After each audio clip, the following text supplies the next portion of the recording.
Unsur, senyawa, dan campuran. Inilah 3 sifat zat dalam kimia. Semua benda di sekitar kita dapat dikategorikan ke dalam salah satu dari 3 sifat zat tersebut. Unsur atau elemen adalah jenis materi yang paling sederhana yang hanya terdiri dari satu jenis atom. Contohnya niobium atau aluminium.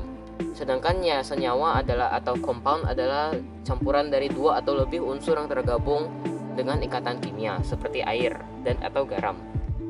Dan campuran terdiri dari unsur dan atau senyawa yang hanya tercampur secara fisik, tidak secara kimia, seperti gado-gado.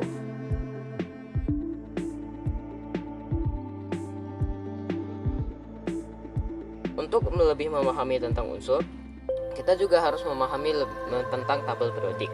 Tabel periodik adalah sebuah tabel yang berisi semua elemen yang diketahui oleh manusia dan sudah diorganisir. Tabel periodik ditemukan oleh Dmitri Mendeleev pada tahun 1869. Elemen-elemen di tabel periodik dikategorikan sebagai kelompok atau grup dan periode atau period. Kelompok di dalam tabel periodik disusun dalam urutan vertikal berdasarkan dengan properti kimianya yang hampir sama, dan periode disusun dalam urutan horizontal berdasarkan jumlah cangkang elektron dalam atomnya. Dan juga urutan elemen pertama sampai akhir diurutkan berdasarkan berat atomnya. Elemen dalam tabel periodik juga dikategorikan ke dalam metal, semi-metal, dan non-metal. Metal biasanya berwujud padat dengan kepadatan atau massa jenis yang tinggi. Sedangkan semi-metal adalah elemen yang memiliki properti di antara metal dan non-metal. Biasanya semi-metal termasuk ke dalam semikonduktor. Dan non-metal adalah elemen yang memiliki wujud padat, cair maupun gas, dan biasanya memiliki kepadatan yang tergolong rendah.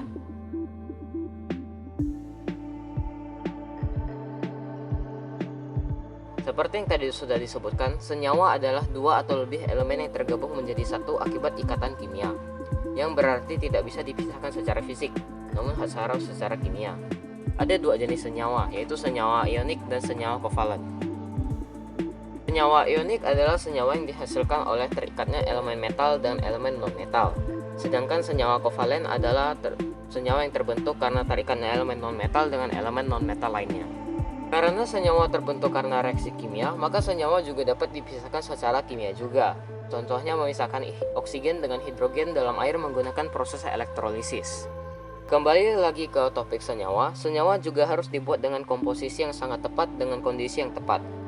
Senyawa adalah sifat zat yang memiliki nama terkeren, namun tersusah dihafal.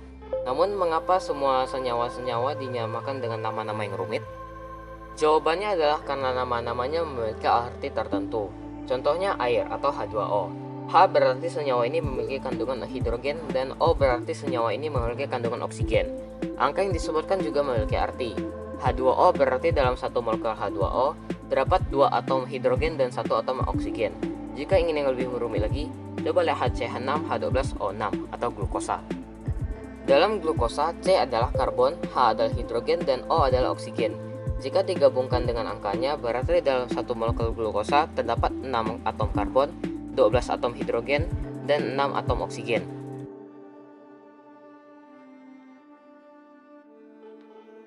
Campuran adalah kumpulan elemen atau senyawa yang dicampur secara fisik, yang berarti jauh lebih mudah untuk menggabungkannya dan melepaskannya. Ada 2 jenis campuran, yaitu campuran homogen dan heterogen. Campuran homogen atau larutan adalah campuran dari 2 atau lebih zat yang tercampur secara merata, sehingga partikel yang dicampurkan tidak terlihat lagi. Partikel campuran homogen atau larutan tidak terhubung secara kimia, namun karena ukuran medium dan partikel yang dihubungkan sangat kecil, kita tidak bisa melihat partikel yang digabungkan dengan mata telanjang. Contohnya campuran air dan gula. Sedangkan campuran heterogen adalah campuran yang tidak tercampur secara merata, sehingga zat yang dicampurkan masih terlihat dan tidak larut. Contohnya campuran air dan pasir. Campuran heterogen juga memiliki klasifikasi lagi, yaitu campuran heterogen koloid dan suspensi.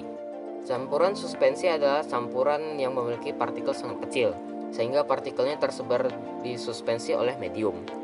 Namun jika dibiarkan beberapa waktu, maka partikel akan mengendap di bawah medium, contohnya kopi. Sedangkan koloid adalah campuran dengan sifat di antara campuran suspensi dan larutan.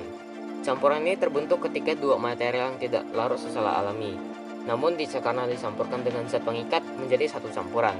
Contoh dari campuran koloid adalah susu. Ada banyak jenis zat di sekitar kita. Dengan memahami perbedaan sifat-sifat zat ini, kita dapat lebih memahami lingkungan di sekitar kita. Sekian dari saya, terima kasih.